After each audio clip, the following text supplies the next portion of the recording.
Ahí tenemos. Ahora vamos con la parte del septum atrial. También estamos valorando lo mismo, cuarta, quinta semana, eso ya lo tenemos mapeado. Pero aquí la tabicación sí se tiene que dar por elongación, ¿no, doctor? Claro. Solo por eso. Ahí viene el error. Para que se pueda dar la tabicación por elongación, tiene que darse sí o sí la tabicación por almohadillas endocárdicas. Entonces, ahí la diferencia. Porque en la anterior solamente era con las almohadillas, básicamente. Pero aquí sí es con las almohadillas y con la elongación. ¿Ok?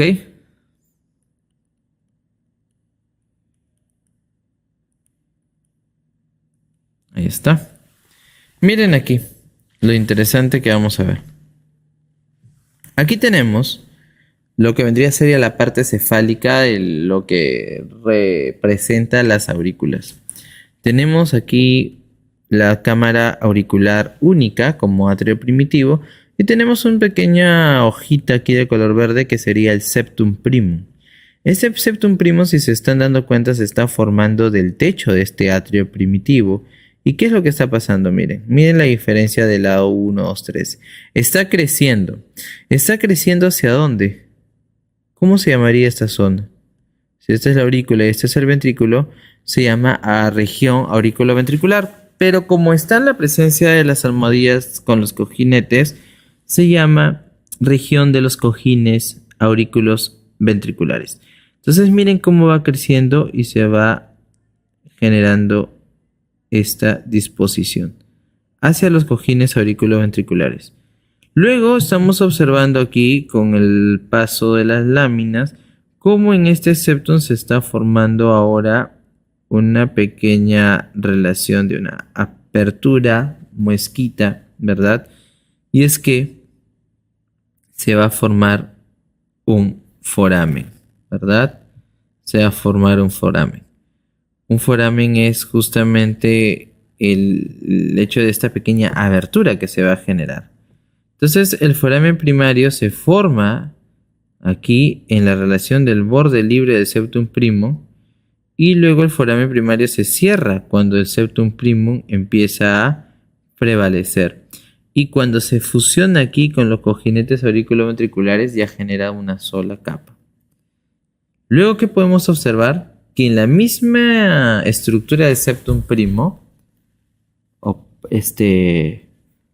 primo, se va a generar como unas pequeñas erosiones. Esas pequeñas erosiones que van a formar un agujero van a ser el foramen secundum. Lo que les pueden preguntar es, ¿el foramen secundum dónde se forma? En el septum primum, cerca del centro del tabique primario que se está formando aquí. Porque hay un tabique, ¿lo ven? Estoy señalando aquí de color celeste. Se forma el foramen secundum. Y a esta altura del foramen secundum se va a formar otra hojilla en forma de media luna, que es el septum secundum. ¿Y qué va a formar? Va a formar otro foramen, ¿ok? Que es el foramen oval, el famoso foramen oval, que es el que queda permeable y que se cierra con el nacimiento por los cambios de las presiones, ¿no? ¿Por qué queda permeable? Porque lo vamos a ver después, porque es el que permite que la circulación fetal se dé de la manera óptima, ¿no? Para que la sangre pase de un lado a otro. Este foramen se cierra, pero también te pueden preguntar de dónde viene. Viene del septum secundum, ¿ok? Del septum secundum. ¿Y dónde se formó el septum secundum? A la derecha del septum primum, como se pueden dar cuenta. El septum secundum se ha formado a la derecha del septum primum. Entonces no es nada complicado. Foramen primario, septum primario, foramen primario, el cual se cierra con el mismo septum. En el septum primum o primario aparece el foramen secundum. Luego a partir del mismo, hacia la derecha, se va a formar el septum secundum que en su hecho de crecimiento y conformación va a formar el famoso foramen oval. Y el foramen oval, entonces está aquí.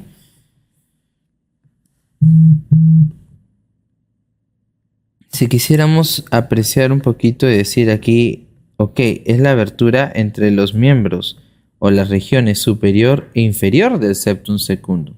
En alguna literatura lo van a poder encontrar que es la abertura entre los miembros superiores e inferiores del septum secundum, pero es lo mismo, o región superior e inferior.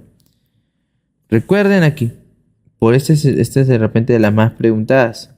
Después del nacimiento se da un cierre funcional.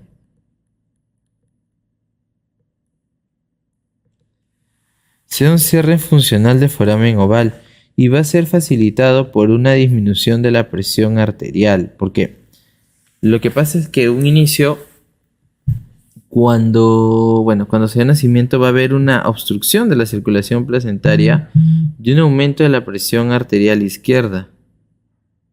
Y esto va a deberse a un retorno venoso pulmonar incrementado, lo cual va a hacer que se pueda cerrar. ¿Ok?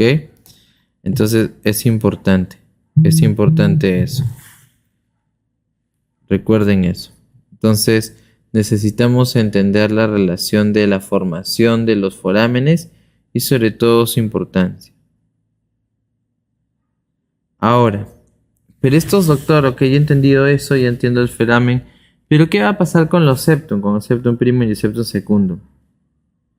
Cuando realmente al final del todo el proceso se llega a dar la conformación, el septum primum y el septum secundum son el que forman el septum atrial. Son estos dos al final. Ok, entonces sí llega a tener una repercusión recontra importante. ¿Qué consideraciones clínicas vamos a tener? Tenemos algunas que las he citado aquí, que luego las van a profundizar, que es la disminución de la permeabilidad del foramen oval, que es causada por una falla en la fusión, una fusión incompleta anatómica entre el septum primum y el septum secundum. Y a veces se da, es un dato pediátrico, hasta el 25% de la población. Y no es generalmente de importancia clínica. Luego tenemos otra que es el cierre prematuro del foramen oval. Su mismo nombre lo dice, está caracterizado porque se va a dar un cierre del foramen oval durante la vida prenatal. Y esto va a resultar en que, si se cierra desde antes del tiempo, va a necesitar de que se genere una compensación o homeostasis ahí mismo. Entonces lo que va a suceder es que va a darse una hipertrofia del lado derecho del corazón y en consecuencia va a hacer que el lado izquierdo del corazón no se desarrolle mucho. ¿Ok? Es decir, van a encontrar un subdesarrollo del lado izquierdo del corazón. Luego tenemos otra situación que es el foramen secundum defect, que es el defecto del foramen secundum. El defecto del foramen secundum es justamente importante porque es el defecto septal atrial más común clínicamente significativo. Acuérdense. Si hablamos de atrio, es el defecto septal más común que tienes clínica. ¿Por qué? Porque es causada, miren aquí en la imagen, por una resorción excesiva del septum primum, muchas veces, luego el septum secundum y luego puede ser ambos.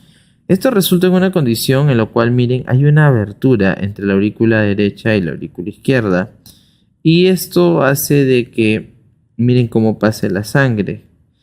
Pueden tolerarse a veces durante un tiempo, pero pueden a veces también ya manifestarse con un crecimiento importante significativo del mismo, ¿no? Otro defecto que tenemos es el atrio trilocular biventricular, que esta es causada, miren, por la falta completa del septum. Miren cómo está todo el atrio. Aquí sí está como un atrio único, un atrio definitivo, y da como resultado una afección en la que solamente vas a poder observar un dinamismo, pero que se va a ver explicado solamente por la cámara atrial única que va a existir en lo que vendría a ser la aurícula.